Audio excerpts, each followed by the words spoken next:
Hey, what's up guys? My name is Twitch or T-Scored, and I was just almost all the way done through this commentary, and then I realized that I kind of messed up a lot through it, so I'm just going to redo it for you guys. This gameplay is 6.5 minutes, and I was 6 minutes through, so almost done, and then I just realized that I wanted to make this commentary a bit better, so hopefully this take will be a lot better than the last one.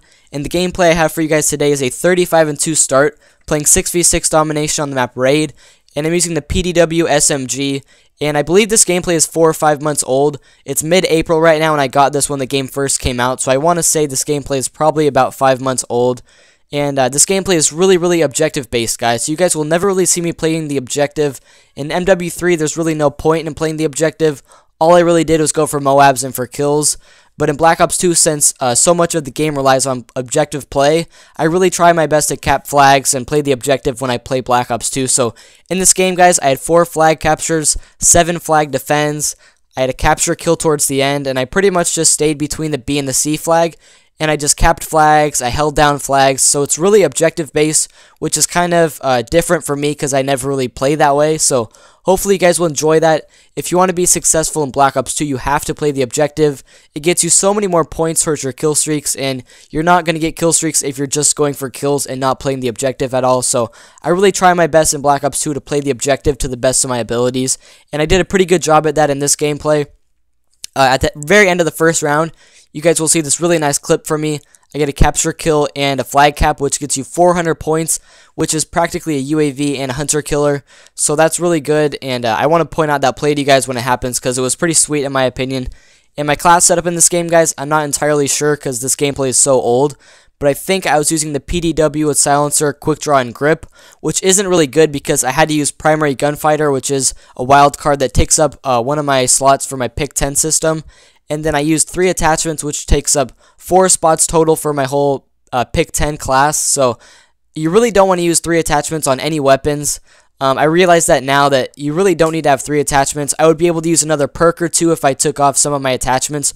All you really need on submachine guns is just a silencer. So nowadays, if I were to play, I would take off all these extra attachments and just add on another perk or 2. But, so that's pretty much all my attachments and stuff. My perks in this game were Toughness, Dexterity, Ghost, and Hardline. I always run Ghost just to stay off the UAV as best as I can. And then Hardline just to get all my streaks faster. And then Toughness and Dexterity just help you win gunfights. And right here I get a really stupid death. I'm on a 10 gun streak and I just decided to call in my kill streak while I'm in their spawn. So that was a really stupid mistake. It probably cost me a nice gameplay. I probably could have gone like 50-1 or something a lot better. But this gameplay was still pretty nice, guys.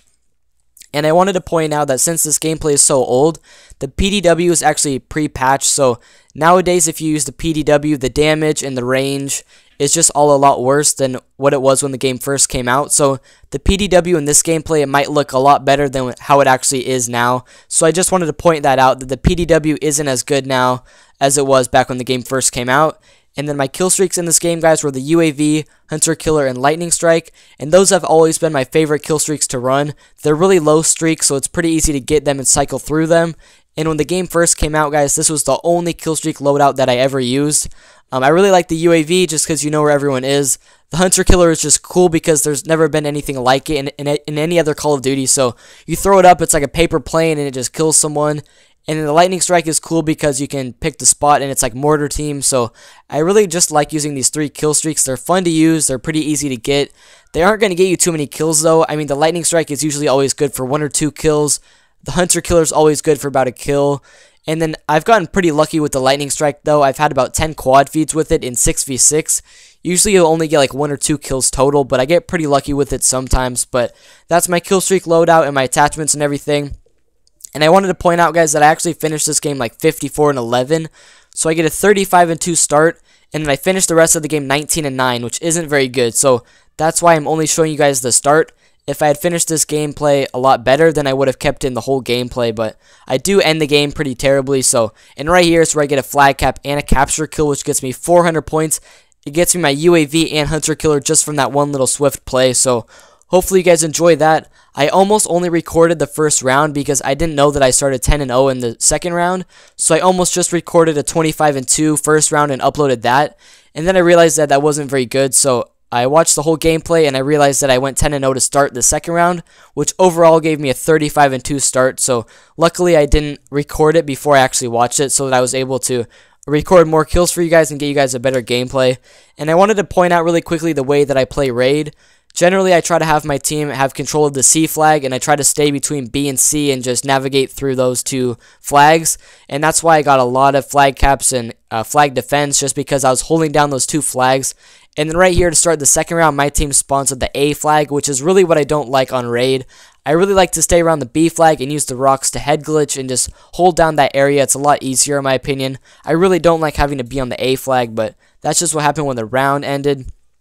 And that's pretty much it for the gameplay, guys. I ended the first round with a lot of momentum. I already had some kill streaks saved up. I was already on a kill streak, and so when the round first started, I was able to use my kill streaks and give me some more kills. And to be successful in Black Ops 2, you have to always end the first round with some momentum. You have to have kill streaks. You have to be playing really well, and just so you start out the second round so much better, and that'll just carry on for the rest of the gameplay. And right here, guys, I get a couple more kills, I think, and then I die. So hopefully you guys enjoyed this gameplay. I know it's not the greatest, but I thought a 35-2 start was pretty nice. So hopefully you guys enjoyed, and I'll see you guys next time. Peace out.